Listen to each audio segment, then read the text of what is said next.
Welcome back, one and all, to the AOR Pro Mazda Championship. It's round number 2 of this 4th season, and we're at Sebring Raceway for a 24-lap race. My name is Justin, and joining me once again, it's Jake.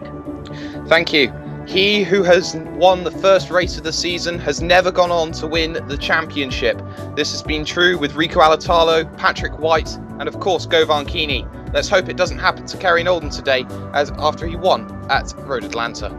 Yep, last time out, it was Jamie Fluke, though, who took pole position, but then lost it at the start to the Season 3 champion, Justin Brunner. Brunner struggled later in the race, however, with a pair of mistakes that put him a lap down, and he could only finish just outside the top 10, while Season 1 champion Kerry Knowlden went on to take the win, followed very closely by his teammate Phil Reed. Jean-Francois Godin took the final podium position at a full 16 seconds behind the AOR Blue cars, and nearly 5 seconds ahead of Bruno Dometer in 4th. That's what happened in round 1. Let's see how the drivers will line up for today's race with our qualifying report.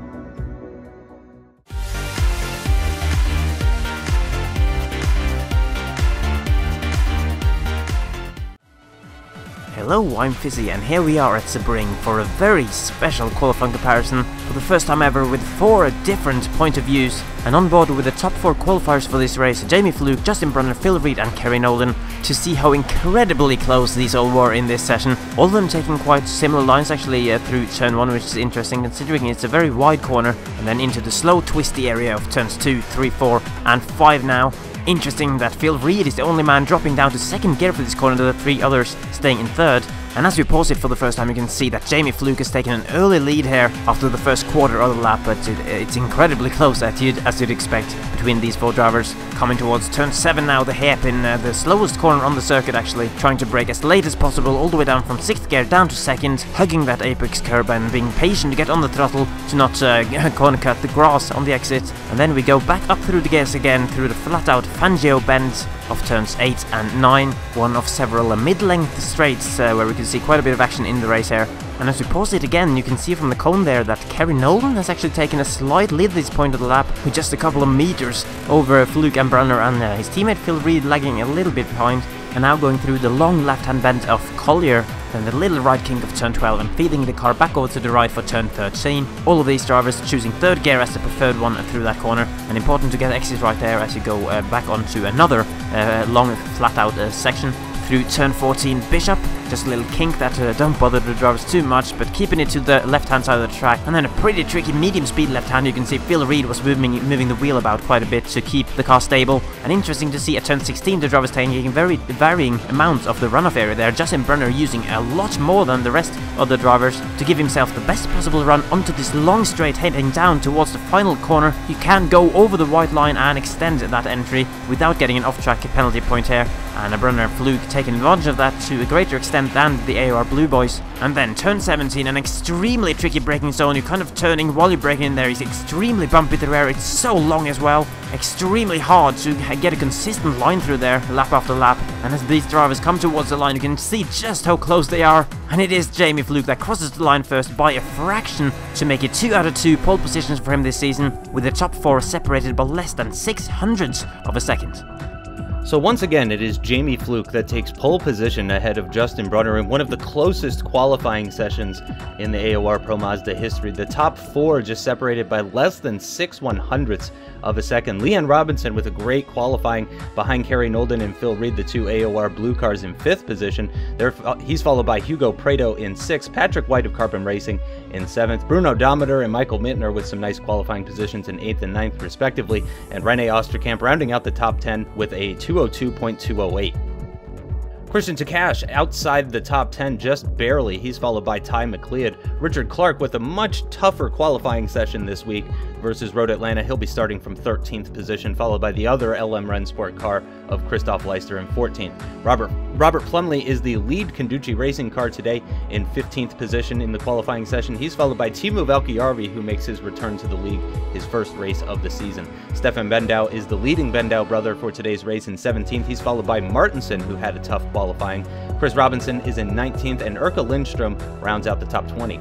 The second AOR red car of Neil Lukens starts in 21st position. He's followed by the other Bendau brother of Marco. Frederick Johansson and Evan Imre once again qualifying very close to one another, but way down the order in 23rd and 24th position.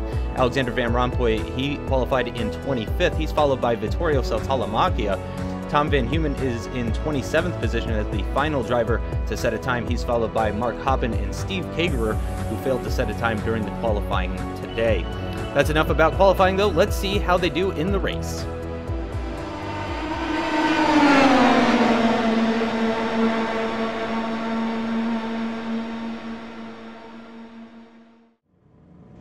Welcome to the grid from Sebring, Florida in the United States. This old airfield will be the site of our second race this season, and it's the first time the league will be racing at this unique circuit. Michael Mintner makes his triumphant return starting from 9th position, hoping to continue his string of good results that he had in the second half of Season 3. Leanne Robinson starting from 5th position. That's a good qualifying for him. And Phil Reed has outqualified Kerry Knowlden for the second time this season. The front row is exactly the same as it was at Road Atlanta, with Jamie Fluke leading Justin Brunner. It's a relatively short run down to turn 1, but with a number of different lines. We could see plenty of overtaking, even possibly for the lead of this race as the engines are revving now. The drivers are preparing to launch their Star Mazdas towards turn 1 here at Sebring, and they are away. It looks like a pretty good start for Phil Reed. Justin Brunner could be coming under attack. A great start for Jamie Fluke as he is pulling away. Kerry Knowlden now coming along the outside of turn 1 on his teammate Phil Reed, and can he do anything? No, it looks like he's dropping back now, and it looks like the top 4 are going to stay in the positions that they started. We got some 3 wide action going on in the background. There are a couple of rows of 3 cars all together, and it looks like everybody's made it through pretty cleanly. I see a little bit of dust in the background, but I'm not seeing any cars off the circuit. Having a look at Rene Osterkamp now on board with Christian Takash in the red Devolution car, and it looks like he might have a car on his right-hand side. It looks like he's leaving lots of room. More battling going on up at the front. We've got Phil Reed, I believe, making an attack on Justin Brunner there, heading into the hairpin at turn number 7, but Justin Brunner holds him off. So the AOR Blue cars still in their same position. Phil Reed, though, is all over the back of Justin Brunner, possibly looking to make an overtake here into turn number 10, and he's still in the slipstream ever so slightly. It looks like he's maybe going to have a peak. Yes, he is, and no, Justin Brunner breaks a little bit too late, so no changes of position still as we're about halfway through this opening lap. Well, it was an absolute horror start for Leanne Robinson. He just bogged down off the getaway and he fell down about 2 or 3 positions. Jamie Fluke seemed to have got away a bit off the start as they head through Tower for the first time and down the back straight. It seems that Kerry Knowlden's under pressure here from the Portuguese driver Hugo Preto of TNT Racing. See, can he make a little move into the Le Mans complex? No, I don't think he can. As you can see, Jamie Fluke out in front, cone being kicked up by Justin Brunner as we head to the Ullman Straight for the first time.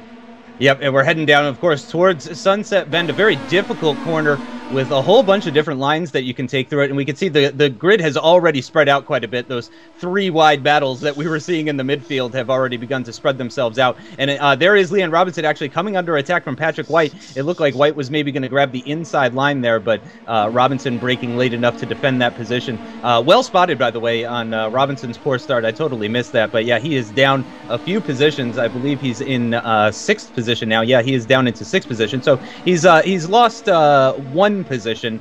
I'm not sure if he gained any back, and you can see the cars moving far to the right-hand side there, getting so close to that barrier as we head into turn number 1, yet another corner with a lot of different lines. We got a car off there in the background. I'm not sure. I think that might be McLeod, actually. Yeah, that is Ty McLeod that went off the circuit a little bit. He's under attack from Stefan Bendau right now. Is he going to lose the position? Bendau's got the inside line coming out of turn number 5 there. And now it looks like Takash is going to get involved as well. So Bendau's got to try and attack McLeod at the same time while he's trying to defend from Christian Takash, who is pretty far down considering how the performances we've seen there. Wow, and a nice move there from Ty McLeod, from Stefan Bendau to get ahead of Ty McLeod there at the turn 7 hairpin. Very nice move there, so I'm sure he's going to be happy with that. And now Christian Takash, of course, is going to be looking to make the exact same move on him and see if he can move himself another position. Up at the front, though, it is still Fluke leading Brunner, leading Reed, leading Knowlden. So not much has changed in the background there. Hugo Preto still hanging in there, though. Looks like a bit of a gap developing between Reed and Knowlden. Phil Reed still attacking Justin Brunner. Phil Reed just about trying to go around the outside there. Not an easy place to try and make an overtake there. Look at, he's just harassing Justin Brunner through every single corner. Yes, Phil Reed sticking onto that gearbox a lot tighter than anyone would really dare to in any other race. Justin Brunner there running a bit wide. Oh, he just manages to hold it, but you can see there everyone just then jumping onto the back of his slipstream, looking to try and capitalise down the back straight into the Sunset Bend. Phil Reed, I don't think he's got a good enough setup though. Justin Brunner is known to have an absolutely sensational setup when it comes to tracks like this. They come through the Sunset Bend, they can't capitalise on his slight error, and Jamie Fluke seems to get away. We switch to Leanne Robinson and Patrick White now, side by side, and it looks like Leanne Robinson's lost the position here. Great moves here going on through the field. Yeah, it looks like Dominator is actually going to try and take advantage of Leanne Robinson's poor exit out of Sunset Bend. They're side by side heading into turn 1, and it looks like a fairly easy move there. So Leanne Robinson dropping down a couple more positions. We've got some more battling going on in the background between Van Rompuy and Martinsen, and Van Rompuy just shoots around the outside at turn number 1. A fantastic display of just how to overtake someone around the outside there. And now Martinsen coming under attack from Johansson, I believe that was in the Tortoise car, Team Tortoise car, and they're still side by side now as they're coming out of turn numbers 3, 4, and 5, and they're going to be heading into Big Bend. They're still side by side. Martinsen's going to have the inside line through Big Bend, which means he's also going to have the inside line on the hairpin. Meanwhile, Johansson's teammate Evan Imre is getting involved in the battle as well. Martinsen is getting swarmed by these cars. Could be 3 wide into the hairpin. No, it looks like Martinsen is just barely going to hang on to them, but Imre is all over the back of his own teammate. Leanne Robinson now trying to fight back against Bruno Dominator. Can he hang it around the outside? No, he can't. Bruno Dominator hangs on to that position, and there is definitely a bit of a gap forming between the car that's ahead of Dominator and the car that's ahead of him. So there's definitely some gaps beginning to develop here. It is Patrick White that is ahead of him, and then there's a pretty big gap. Dominator runs a little bit wide there. That's going to give Robinson, oh, he's squeezing him a little bit. Is Robinson going to be able to go around the outside at Bishop here? He's managed to stick with him just about. They're heading into turn number 15 now, and Leanne Robinson is all over the gearbox. They touch. Yeah, I think that was some contact. Oh, unbelievable. And it looks like they're going to... Michael Mittner has gone and got them both. Great opportunism from him. As they come down the back straight, they are going to be so slow. And you can see Richard Clark now having a go at Leanne Robinson now down the back straight. Leanne Robinson was 6th at one stage. He's now down to 10th within the space of half a lap. Unbelievable. There's a car off in the background there. I can't work out who it was. It was one of the back markers. But we look here, and it's now a 5-car gaggle as they go down the front straight. And Robinson taking that position back from Richard Clark. A great move there as Justin Brunner sets the fastest lap of the race with a 2:03.323, which is about 2 seconds off of the qualifying lap time. Oh, man, getting very close there with Martinsen heading into turn number 1 as we're starting lap number 4. It's a shorter lap race, obviously, because it's a very long lap here, over 2 minutes to complete a lap here. So it's only 24 laps for this race, but it looks like things are heating up at the front. Oh, yes, it is. Jamie Fluke's under attack as they head towards the hairpin of turn 7. Brunner's going to have to go round the outside here. Very difficult overtake to try and do. Phil Reed will be there to capitalise if anything goes wrong with them through the hairpin there of 7. Comfortable as they head up towards the Fangio chicane here. And now Phil Reed alongside Justin Brunner. This will be interesting. Can he put a car width in to help Kerry Knowlden? No, he can't. Justin Brunner holds on as they head up towards Cunningham.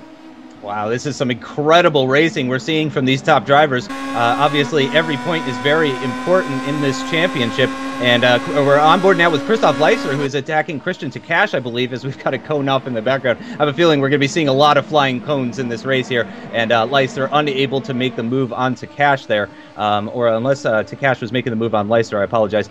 Richard Clark, though, defending from Rene Osterkamp right now for that 10th place position. Yep, he's run wide, very similar to what Dominator did. And it looks like he's going to lose that position to Osterkamp. Osterkamp actually started in 10th position, so he's now back up to the position that he started in. And he's got a little bit of a gap to the car ahead of him, which I believe is Leanne Robinson. But there's still plenty of time left in this race.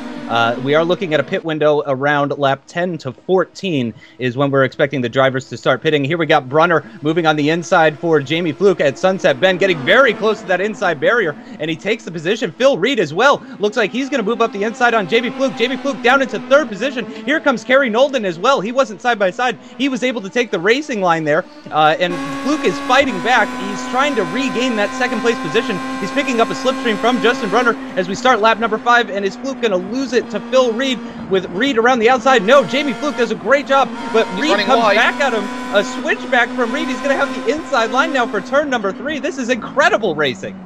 Great move from Phil Reed. Turn 3 is not a place you normally see a Pro Mazda car make an overtake. That is absolutely sensational from Phil Reed. He's up into second place, and crucially enough, though, he is putting distance between himself and Kerry Knowlden, the championship leader. But after all of this, though, it's Justin Brunner who is starting to pull away at the front.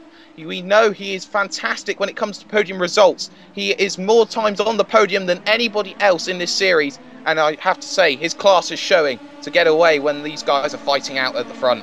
And this is only Brunner's third season, which I think bears mentioning. Of course, drivers like Kerry Knowlden have been around since day one of this league, and Justin Brunner is already the most dominant podium sitter, as you mentioned, which is very important. Oh, and we've got Leicester now trying to make a move on Christian Takash, and he's going to have to go around the outside here. Can he do it? I believe Christian should be able to just about hold him off. He doesn't, though. Leicester hangs it around the outside, gets a great exit, and it looks like he's made that move on Takash. Yeah, brilliant move on the outside of Cunningham. Used the fact that there's a left-hander straight afterwards, covers it into tower. As we have on board here with Teemu Valkeejarvi, I believe it is. Incredibly first race of his season. Yeah, talk us through this replay. Yeah, so generally good starts apart from Leanne Robinson, who just bogs down off the very beginning, just gets caught out. Great start there from Jamie Fluke. He got at least a car length or two on Justin Brunner. It was generally clean through the start for most drivers there, a couple of 3 wides, but generally it was a fantastic getaway for Jamie Fluke. Yeah, incredible. And I mean, that's sort of the benefit of turn 1, very much like Circuit of the Americas. It's just such a wide corner that there's so many different lines you can take. It really promotes great racing.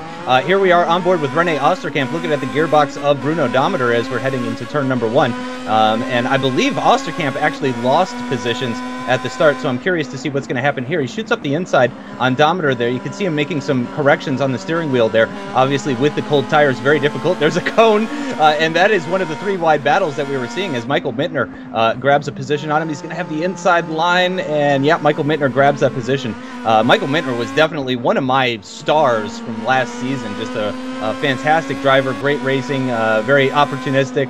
Doesn't make tons of mistakes. Ooh, and look at Clark just shooting up the inside there. Richard Clark grabbing 2 for 1 there at turn number 3. A nice move from him as he slots in behind Osterkamp.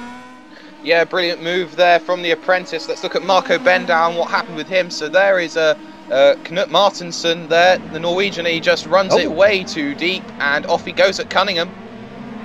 That is not going to be great for his race. He lost a number of positions there, and Stefan Bendow's struggles, I assume, continue. Oh, man, that's a big slide through Sunset Bend, and he's made contact with the barrier. I don't know if that's going to be any sort of suspension damage here. We're going to see it on board with it. He just gets some oversteer. Yep, that is definite suspension damage from the contact at the inside barrier. The outside barrier, I think he just got some nose damage, but I'm going to say, oh, and Ty McLeod as well with a big off-track moment and probably a corner cut warning as well. He might be dealing with some lag issues as he's blinking all over the place. He still hasn't rejoined the circuit. And some more issues for Marco Bendow. Yeah, some more oversteer, and he just ends up in another barrier. Nope, he just goes for a slide into the grass. I think you'll find it was Stefan Bendow who crashed into the barrier. Marco just had an off-track and that spin there. Thank you. At Alexander Van Rompuy. Nope, we're going to move to Chris Robinson, 16th in the Menarden. It's not often we see the Menardens on board. As we come down the back straight towards Sunset Bend, he's got an absolutely fantastic run on Alexander Van Rompuy. He'll have a look into the Sunset Bend. Great. Can he get it sorted? Well, it's a very long corner. You're just holding on, and I believe he's got it sorted. Great move. Yeah, beautiful move from Chris Robinson there. We've got Lukens and Imre as well going side by side. It looks like Lukens is going to come out ahead on that one. Of course, Imre is now going to get that slipstream heading down towards turn 1, so Lukens might need to defend the inside line on that one. His teammate Martinsen not too far up the road, following in the wake of Van Rompuy. I almost said Imre. And having a look at that battle. Oh, and he's now coming under attack from the Team Tortoise car around his outside. I'm not sure if that's Johansson or if that's Imre there, but he defends that position well. And we've got an incident from Richard Clark, Ricky C, as many shall know him. And, a big oversteer moment at turn number 1. And that's a heavy impact with the barrier. Yeah, shame there as we look at Teemu Valkeejarvi. This is what happened with him on lap 6. Whoa!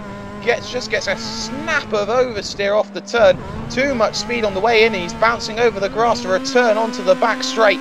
Can't do much about that, but he's dropped down 5 or 6 positions. And then as we look, oh, he just gets a snap and he's off again. Wow, he's really running ragged.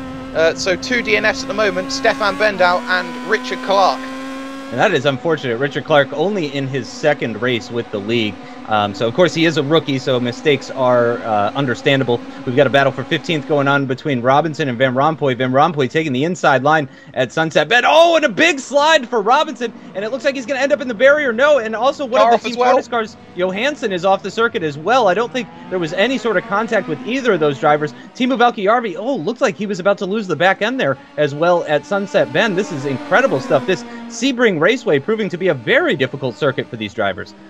Yes, Sunset Bend is a really difficult corner. It's bumpy on the way in as we see Lukins having a go down the inside of Evan Imre. Can he get it sorted? They'll be side by side into turn number 3, and it looks like he's going to try and hold it round the outside. Can he get it sorted? Yes, great move from Evan Imre to hold the position. But going back, Sunset Bend is a really difficult corner. It's bumpy and it takes absolutely forever to get through it. About 5 to 7 seconds we're looking at just to get through one corner at the very end. It's a really good overtaking place to hold it. Yep, absolutely. I couldn't agree more with you on that one. Sunset Bend likely to be the location where we're going to see lots of overtaking action. Here we still have some side-by-side battling going on between Martinsen and Imre. It's Neil Lukins. Oh, I'm sorry, the Lukins and Imre, my mistake. And it looks like Lukins is going to come out on top. Of course, Imre going to get the slipstream there. Moving back forward to the front runners, and it doesn't look like Justin Brunner has been able to break away from Phil Reed whatsoever. I assume we haven't had any sort of changes of position. Justin Brunner taking out those cones. Kerry Knowlden taking out the rest of the cones. Hugo Prado could have a look here. He's got the inside line. He doesn't have the slipstream, though, so this is all going to be down to downforce levels and who has the lower downforce. And it looks like Prado is going to come out on top. No, Knowlden's coming back at him. Wow, so Knowlden with a much lower downforce setup, I assume, there, as he just breezes by Prado, despite having that poor exit out of the Le Mans corner.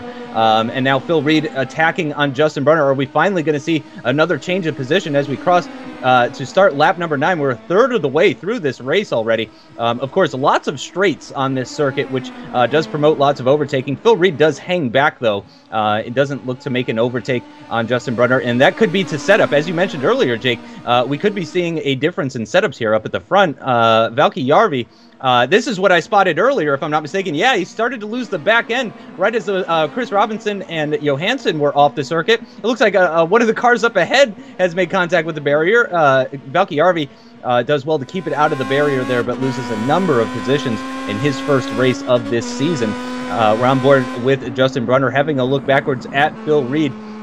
Lap number 9 right now, and Jamie Fluke is still in it, but there is a definite gap that has started to form between Jamie Fluke and Kerry Knowlden after that mistake that Knowlden made that put him side by side with Hugo Prado. And I wonder if we're finally going to see Phil Reed attacking on Justin Brunner. He's been so close to him all race long. Brunner takes out another cone. Here he goes. He's going to take out a third one. Yes, he does. He takes out another cone and yet another cone. Justin Brunner hates cones, confirmed. Here, you heard it here first. Phil Reed gets a nice toe on him.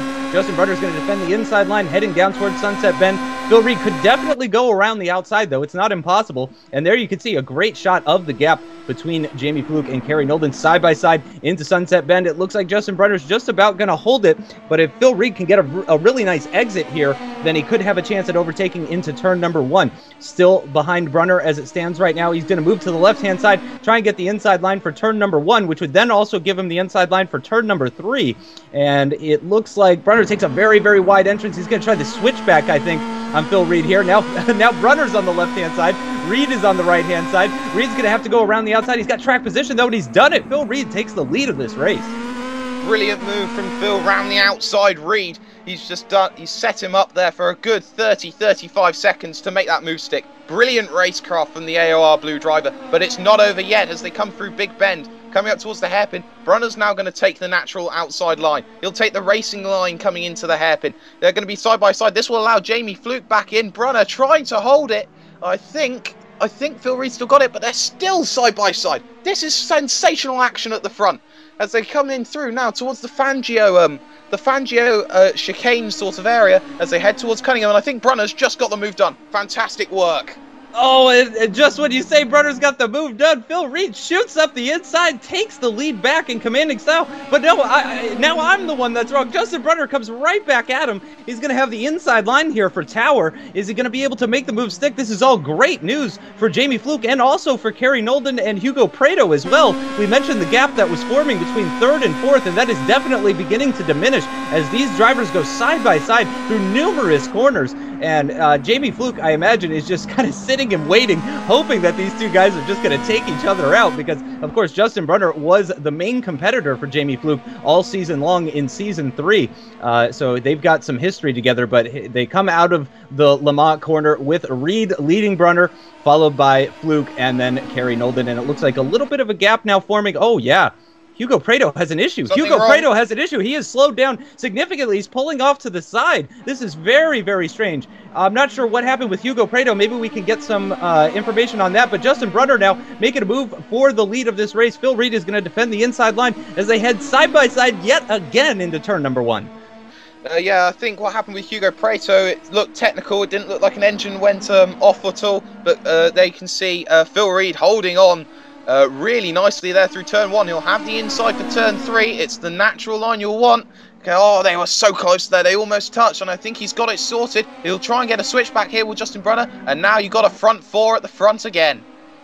This is incredible stuff. Man, Jake, we are going to be exhausted if this sort of racing continues like this. Kerry Knowlden now all over the back of Jamie Fluke. Justin Brunner moves to the left-hand side. He's going to try once again. And yeah, just look at the extra speed he has on the straights. But Phil Reed really seems to grab a lot of that time back under braking. And that, again, could be evidence of the differing downforce levels. Meanwhile, Kerry Knowlden going to try and go around the outside of Jamie Fluke. It looks like he's just about got it. We've got 2 side-by-side battles going on in the top 4 here. This is incredible stuff as we're approaching the halfway point of this race. Is Kerry Knowlden going to be able to make it stick around the outside on Jamie Fluke? And he does. He moves himself back up into a podium position. Phil Reed and Justin Brunner still side by side. Reed's going to have the inside line heading into Tower, but Brunner breaks much later, heads around the outside. Can he get a good exit? He does, and Brunner takes the lead of the race again. Yeah, it's fantastic, but don't forget, we are hitting the pit window right about now, so it's all about strategy. Who here is going to blink first? Who's going to be the one who will come in for fuel? Who is going to be the one who will put in a sensational lap that will put themselves ahead by half a second as they come through down into the Oldman Straight? It will be advantage here for the AOR cars and Red Devolution's Jamie Fluke. There is no slipstream out in front for Justin Brunner. And as you can see, Knowlden is touched right underneath his teammate's gearbox, and he tries to go around the outside, but Phil Reed is not having it at all. So coming in through, who's going to make the first pit stops? I don't think anyone will at the moment. And all cars going in. Brunner. And it's Justin Brunner. Yep, you're right. And Jamie Fluke follows. Yeah, this is very interesting stuff. I was going to say, I think Fluke is going to be the one that actually pits first, because he seemed like he maybe has the pace. Obviously, the pole sitter was Jamie Fluke, so he's certainly got the pace. Not by much, though. It's worth pointing out that the top 4 drivers in qualifying were only separated by about 6/100ths of a second. And at a circuit where the lap time is over 2 minutes long, I mean, that's truly incredible. That is really sensational stuff, as these 2 drivers, Justin Brunner and Jamie Fluke, pit at the end of lap number 11, so they've got a 13-lap stint coming up, and it looks like Jamie Fluke has jumped Justin Brunner. Yes, he has. Jamie Fluke has actually managed to jump Justin Brunner in the pit stop phases, and if he's lucky, he can maybe pull away here. It looks like he's going to be slotting in behind one of the Team Tortoise cars. No, he's going to possibly be able to go around the outside. This is perfect for Jamie Fluke. He's jumped Justin Brunner, and now he's got a car in between them. Yeah, fantastic pit stop there from the Red Devolution boys. They got that absolutely perfect, and Justin Brunner now will have to work twice as hard, if not more, but the car pulls off to the outside. Well, he knows he's quicker, and straight through he goes. No point in defending it, but this will allow Timer Cleared, the Flying Scotsman, to try and make a move through. He'll look at the hairpin. Can he go? He dives down the inside. Can he stop it in time? Yes, he can. Brilliant move from the Scotsman, and up into 16th he goes. Yeah, that was fantastic stuff. Really enjoyed that move from Ty McLeod. He took advantage of Johansson slowing down to let Brunner through, which I'm sure Jamie Fluke is pretty upset about. Jamie Fluke's probably screaming, "No, fight him wheel to wheel. You don't give it up that easily." But some drivers still continuing on. Patrick White way down in 18th position. I'm not sure if he's already pit. Maybe we can get some information about that. He started in 7th position. He was about half a second slower than Jamie Fluke in qualifying. He's way down the order right now as it stands. And yes, he has pitted, so this is not his current position. His net position is probably in the top 10, I would imagine. Oh, and he's run into the back of Johansson. Oh, that is very unfortunate for both of those drivers. Johansson has not made his pit stop yet, so it's not quite as bad for him, but Patrick White is going to have some pretty heavy damage at the front of his car and has already made his pit stop, and we can see him moving out of the way there as we've got a replay of an overtake for 7th position. Bruno Dometer defending from Michael Mittner. Michael Mittner gets a much better run through turn 1, just makes easy work of him. And I believe that was Leanne Robinson in the background there, actually. Oh, and they're going side by side, though, again, into turn number 3. And Dometer, unfortunately, loses the back end a little bit. Leanne Robinson going on the attack now. And here we're going to see a replay of what happened with Hugo Prado. We saw that. And I'm just trying to listen to the engine. I don't think he ran out of fuel. Because, I mean, his engine would have just cut off entirely. So, yeah, that must be some sort of technical issue with his wheel or his computer or something like that. Yes. Bruno Dometer's overtake there was really strange. He's got the widest car in AOR. That's how good his defending skills is. So let's look at what happened with Patrick White and Johansson. Oh, and he just unsighted, just ran in a little too deep, and you just feel that Patrick White was to blame for that issue. Just ran into the back of him. Let's just take another look at it from Johansson's perspective. Oh, didn't see him. He was just unsighted. A little bit of a late lunge, and that's the end of Johansson's race, possibly, and Patrick White having to limp back home to the pits. Yep, for a second pit stop, which is always this. Oh, and we've got Phil Reed into the pits. He pit from first ahead of Kerry Knowlden. So Knowlden continuing on for another lap. I assume he's going to be coming in at the end of lap number 14. Johansson is out of this race, but White is continuing with minor damage. We see him on the screen now, actually. He's coming under attack from Marco Bendow and Leanne Robinson as well. Yes, Leanne Robinson and Marco Bendow. Stefan Bendow, of course, failing to complete the race. He is a DNF, unfortunately for him. And here is the battle between Jamie Fluke and Justin Brunner, still raging on as we're past the halfway point. Is that an AOR car in front there, Justin? It looks like he's managed to jump them. Yep, I believe that is Phil Reed, and he's come out with quite a nice gap, actually, between the two of them. They're going side by side now. Justin Brunner going to have to go around the outside of Jamie Fluke as we head into the turn 7 hairpin, and he's braked quite late. Wow, that is a commanding overtake from the two-time champion Justin Brunner as he just flies by Jamie Fluke and turns his attention and his focus now to Phil Reed up ahead. Yes, brilliant move there from Justin Brunner into the hairpin. It's one of the 4 main overtaking spots on this circuit.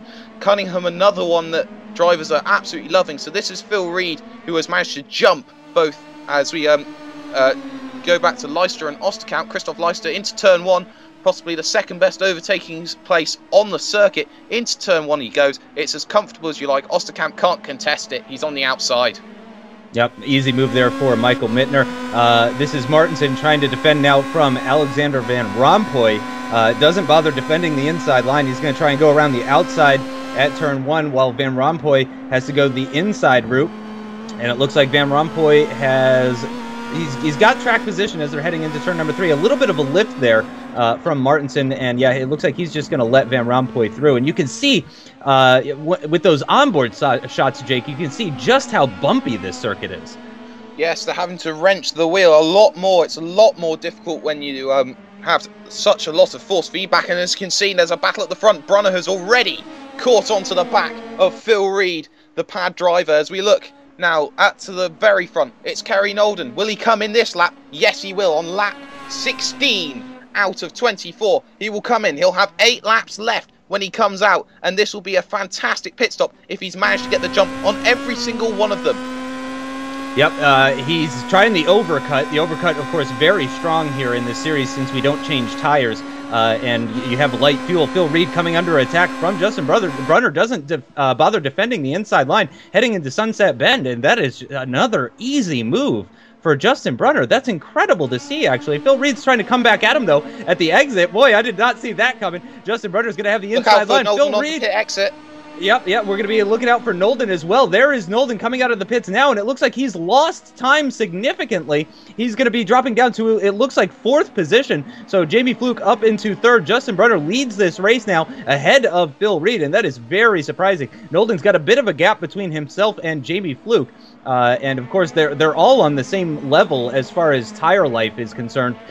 So this is very much an even battle at this stage in the race. Oh, and 2 cars getting very close together there. I think that might have been Patrick White in the Carbon Racing car. Yes, he's attacking on Leon Robinson. He's going to make a dive up at the inside of turn 3. Robinson leaves him room, but in the end, they do not bother going side by side. Robinson hangs on to that position just barely. Yes, brilliant moves there as we switch back into the field. It looks like a Team Tortoise car as we switch once again, before I can even finish my sentences, back to Patrick White and Lee N. Robinson. White will have a look down the inside. We know he's got a small bit of damage, but he dives down the inside. Can he make the move stick? It looks like he can, and he does, but there still might be an opportunity here for Lee N. Robinson to have a go back through the Fangio corners and into Cunningham. Yep, he could have a look into Cunningham, and it looks like he does. He's going to have the inside line here, actually. If Patrick White can manage to hang it through the inside, and he can't, though, actually. Even before I could mention the potential options here for him, but he's coming back at him. Oh, no, that's not a good line. That is not the line you want to be taking, Patrick. But he does slot in behind Leon Robinson, and he's now got another car joining the battle. That's Rene Osterkamp in the background. That's Dometer, actually, that is getting involved in this battle as well, running very close behind Patrick White as we get this wonderful helicopter view so we can see the lines that these drivers are taking through the second half of this lap, coming to the end of lap number 17, I believe. I don't think the leaders have crossed the line already, and it looks like Robinson has got, well, he's got a couple of drivers behind him looking to take that position off of him as we head down the Ullman Straight towards Sunset Bend. And we're getting pretty close there. He's going to defend the inside line. Dometer getting very, very close. I think a little bit of a lift there from Dometer. And, oh, Dometer gets very opportunistic there. Of course, it is front left wing damage. That is on Patrick White, but Patrick White comes back at him. Gets a great exit out of the corner and takes the position straight back. Yes, you can take 8,000 different sorts of lines into Sunset Bend, and we don't know which one is the optimal fastest line. But that's brilliant, but he'll come back. Bruno Dometer into turn 1. No, he can't sort it out. Brilliant racing here for the battle for 6th position. As you can see, Michael Mittner having a very lonely race there in 5th. Yeah, Michael Mittner, though, in the top 5 once again, and after starting from 9th position, so Mittner's up 4 positions. Here we have a replay of Vittorio Saltalamacchia just getting it all wrong at the entrance for Le Mans. Thankfully, that is a huge runoff area. Again, this is a repurposed airfield that this circuit is raced at, so there's lots of areas, and Saltalamacchia just runs into Rene Osterkamp, I believe No, Tom Van Hunen. Oh, that's Tom. Okay, sorry about that. Just runs into Tom at turn 1. That is very, very unfortunate. And there is Tom's teammate Rene Osterkamp defending from Patrick White once again. Leon Robinson. Oh, sorry about that. Leon Robinson. He's got Patrick White on his inside as we're heading into turn number 1. 75% of the way through this race. Just 6 laps remaining. And, man, there's still lots of battles going on here, not the least of which is up at the front of this race. And we actually cut to that right now. Good timing on that one. Jamie Fluke having a look. He's going to have to go around the outside at the hairpin. Can he do it? No, it looks like Phil Reed's going to hold him off just barely. And it looks like pretty comfortable at the moment for Justin Brunner. It's not a huge gap. I don't think Reed is out of the slipstream just yet, but he's definitely not getting much of a slipstream at this point. Justin Brunner starting to break away a little bit. Yeah, we've got 5 laps to go once they cross the line. As we look at this cinematic here on lap 1, isn't this absolutely beautiful here? Just loads of cars flying into turn 1 as fast as they dare, and it's just absolutely sensational. But coming back to my point, 5 laps to go once they cross the line, and this will bring me on to a good point here, Justin. Who do you believe is your driver of the day today? Wow, that's a tough one. Oh, you're putting me on the spot. I'll think about that as we're watching the racing here. We're on board with Christian Takash, who's on the back of Christoph Leister. I believe this is a battle for 11th position in the slipstream as the leaders cross the line to begin lap number 20. Takash gets a great tow from the LM Rennsport car ahead of him. He's going to have the inside line for Sunset Bend, and that should be a relatively easy one. It blows me away how close they get to the inside barrier. Oh, he's lost it. Oh, big slide moment for Christian Takash. That is definitely going to allow Christoph Leister to take that position straight back. and he does, and he's going to pull out a little bit of a gap on the run down towards turn number 1. So, and I'm sorry, that was a battle for 10th position, not 11th position. So Leister manages to hang on, but both LM Rennsport cars in the top 10 right now. The team's doing quite well, you have to say, and it's looking good for both of them here at Sebring. Patrick White still defending from Leanne Robinson as it stands right now, and it looks like Dometer has dropped off a little bit there. Yeah, he has dropped off a little bit, but Leister now, Patrick White is now defending into the hairpin, and no side-by-side action there just yet. And Osterkamp still hanging on to the back of this battle. It's not really a four-way battle, but it certainly could develop into a four-way battle if these guys start battling side-by-side up at the head of this train. Yes, I agree. As you see, they're going side-by-side into Cunningham. Forced wide there a little bit is Patrick White, but he'll try and hold it now as they head towards Tower. It's going to be a really tight move here. He'll try and hold it around the outside again, and no, he can't do it. And they look like there might have been a little bit of contact, but I'm not sure. And he's just being forced back now, and it looks like it's Bruno Dometer, if I'm correct, is going to have a move now around the outside. Through Bishop they go. I think he can get it sorted. He'll have the inside line as they head to the Le Mans complex. Can he get it sorted? Oh no! He's lost it. It's Bruno Dometer who's off, and he'll have to do that work all over again, Justin. That is unfortunate, but what is his loss is Rene Osterkamp's gain. Osterkamp has been brought now, as I was saying, I guess that was the commentator's blessing that I gave to Osterkamp, as Van Rompuy has a little bit of an off-track moment, and that's going to let one of the AOR red cars through.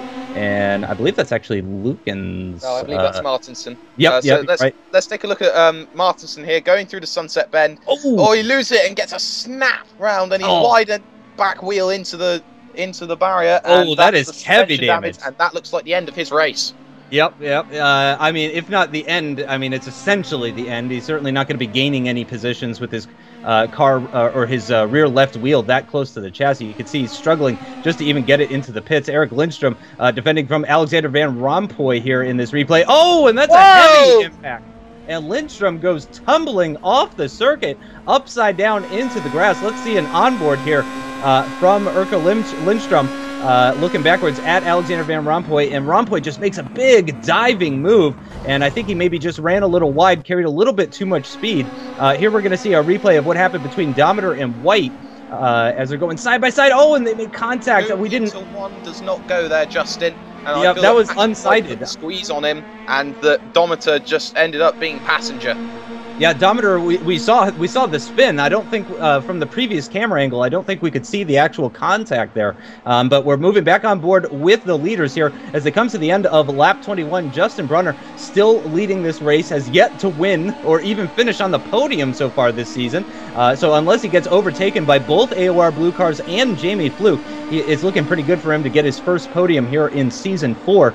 Jamie Fluke running in pretty close proximity to Reed there. Leister and Takash still going at it here in this battle for 10th position. Takash with the inside line here at Sunset Bend is able to hold off Christoph Leister, or take that position from Christoph Leister, excuse me. Leister is going to get a pretty nice exit, though. He's got the slipstream, and Takash is going to have to defend the inside line. Is he going to? Yes, he does. He decides to defend the inside line heading into turn number 1. Not many laps left in this race. 3 laps remaining, 2 to go after they cross the line next time. So these guys are battling for that top 10 finishing position, essentially. Takash staying ahead of Leister through turn number 1, and he's going to be ahead of the driver just as they go into turns number 3, 4, 5, and that sort of section. On board with Phil Reed, looking back at Jamie Fluke right now. As we mentioned, just a couple of laps remaining still in this race. Kerry Knowlden not out of this race just yet. You have to say he's looking like the weakest of the top 4 drivers at the moment, but of course you can never discount Kerry Knowlden. No, he's a Season 1 champion for a reason, Justin, and that reason is he's electrically fast. But as you can see here, it's Justin Brunner who's just keeping calm at the moment, keeping the distance he needs just to maintain this lead, just to maintain the fact that he can still be in this championship with a win. Jamie Fluke, just remember, he had his engine blow up at Road Atlanta. He needs an opportunity to score points as much as anyone else. And as you can see, Phil Reed is very slow on the exit, and looks like Jamie Fluke using the luck of the Northern Irish to try and get himself through. Can he make it sorted? I think he can into Sunset Bend. Yes, he does. We've got 2 laps to go as they round the Sunset Bend for the third to last time. And over to you, Justin. Yep, so Reed now drops down into 3rd position. He's got his teammate right behind him, Jamie Fluke, just ahead of him. And this is exactly what Justin Brunner is going to be looking for. Justin Brunner, I'm sure, is going to be ecstatic about the drivers behind him battling. These guys really need to turn their focus towards the leader if they want to have any hope of overtaking the 2-time champion of this AOR Pro Mazda League. Phil Reed running in very close proximity to Jamie Fluke there. Ty McLeod currently in 14th position, running on the gearbox of Alexander Van Rompuy as they're coming down the Ullman Straight towards Sunset Bend. They are on lap 22. They have not crossed the line to start lap number 23, and just breezes on by. A very easy move there. Oh, he runs a little bit deep, though. That's not a typical line that you see. Van Rompuy could be coming back at him. We've got Robert Plumley in the Caducci racing car. He's off the circuit. It looks like that's at Sunset Bend as well. Ty McLeod defending from Alexander Van Rompuy now as they head into turn number 1. Are they going to be side by side? Yes, they are. Ty McLeod has the inside line. Alexander Van Rompuy with the outside line. McLeod looks like he's got the early advantage, but on corner exit, Alexander Van Rompuy with a fantastic exit. He's going to have the inside line heading into turn number 3, and is he going to take this 14th place position? He does. Fantastic move from Alexander Van Rompuy. We've seen a number of just very textbook maneuvers, you know, things that you would teach people that are learning about racing. And here's what happened to Robert Plumley. Oh, and he just makes contact with the barrier there at the outside of Sunset Bend. We can see this on board. Oh, and he ran so deep, so deep. I mean, that's about as deep as you can run into a corner, and that's some pretty heavy damage right at the end of the race as well. So that's very unfortunate for Robert Plumley. But the battle, 4-way battle for the lead, still going on as we come to the end of the penultimate lap to start the final lap of this race. It's Justin Brunner who leads Jamie Fluke, and then Phil Reed, followed by the Season 1 champion Kerry Knowlden. And just look at the gap. I mean, after 24 laps of racing, and these guys are maybe separated by 2 seconds. Yes, it seems that it's turned from a 4-horse race into 2-horse race. Jamie Fluke has really pushed onto the back of Justin Brunner, as I'll take you through the final lap of this race. Into turn 3, not really an overtaking space, as you can see, but he's right under the gearbox. He'll have an opportunity, though, through into the turn 7 hairpin. This is turn 5, turn 6, it's Big Ben. Not really that difficult in these cars. It's flat out, and as you can see, 1, 2, 3, and 4. It looks like the AOR Blue cars are out of this at the moment. They're too far back, and I don't think Jamie Fluke can make the move into turn 7. Can he make the move stick? No, he can't, but he's got a fantastic run out of the exit. He'll have a look now into Cunningham turn 10. This is 8 and 9. They're both known as Fangio. This is a fantastic place, sweeping corners, and as you can see now, the run into Cunningham. Can he get a little bit tighter on it? No, he can't. He's not close enough, and I don't think he'll be close enough into Tower either. He'll have a chance. He'll have one chance. It'll be down the Ullman Straight, and it will be it will have to be into the Sunset Bend. As we see, going into Tower, can he get the move sorted? No, he'll have to wait once again. Brunner is doing everything he possibly can to keep that Red Devolution car behind him. They both want points. They're both desperate on points. They're both, at the moment, going to take points out of Kerry Knowlden, your championship leader at the moment, as they go through Le Mans for the final time here, as they go in the right-hander. Justin Brunner kicking up another of his trademark cones as they go down the Ullman Straight for the final time. There's an opportunity here. There is an opportunity here for Jamie Fluke if he can just get on the back of Justin Brunner's gearbox. I don't think he's close enough, though. He'll be hoping for a mistake, and he's running really deep. He can't get it done. I think it is a stunner from Justin Brunner, but they might have not. It's going to be side by side at the finish. Who's going to get it? No, it's Justin Brunner. Stunner from Brunner. He wins it at Sebring. Oh my gosh, incredible racing though from Jamie Fluke. Oh man, Jamie Fluke is Jamie Fluke might be my driver of the day since you asked me about that, purely for that move. With Domitar, I think he is out of fuel at the moment. Oh, yeah, there is definitely something wrong with Bruno Odometer. Christian Takash and also Christoph Leister moving up a position. Takash now up into 9th position. Leister does end up taking 10th position, but not off of Takash ahead of him. Rather, Bruno Odometer drops down into 11th position. But, man, what a finish. Leon Robinson finishes in 6th position after starting the race in 5th. So a good race from Leon Robinson, just outside of the top 5. Great race from him. And there is Leister and Takash coming to cross the line as the final drivers in the top 10. I'm sure they're going to be happy about that. Again, though, LM Rennsport with 2 drivers in the top 10. I really think those guys are going to be some to watch. Of course, AOR Blue, though, with 2 cars in the top 5. One of whom getting a podium. That's going to be great for them. Evan Imre crosses the line in 14th position, and he started really far down as well, so that's a good effort by him. Neil Lukens finishes in 16th position, and one of the Menarden cars blows up his engine just for good measure at the end of the race, and there is your race winner, Justin Brunner, the American, winning one of his several home races. Of course, the last race was also a home race for him, and you can't do donuts in this car, but you can certainly do a 360 spin, and he does exactly that, and it looks like Phil Reed's maybe trying to take him out a little bit. Some cheeky stuff going on here with the drivers at the end of the race. Yep, absolutely. Justin Brunner, in the end, grabs the fastest lap of the race. It was not a clean race for him, though, so he just grabs the 1 bonus point. Jamie Fluke grabbing a bonus point as well for taking that pole position. And look at the difference, just 0.179 between the two of them as they cross the line. Phil Reed not far off. All 4 of the top 4 drivers separated by less than a second. I mean, it doesn't get much better than that. But again, it is Justin Brunner that takes the win in the end. Michael Mittner grabbing 5th position ahead of Leanne Robinson. Rene Osterkamp grabbing 7th position after starting in 10th. A good race from him. Christian Takash started outside the top 10, but finishes inside the top 10.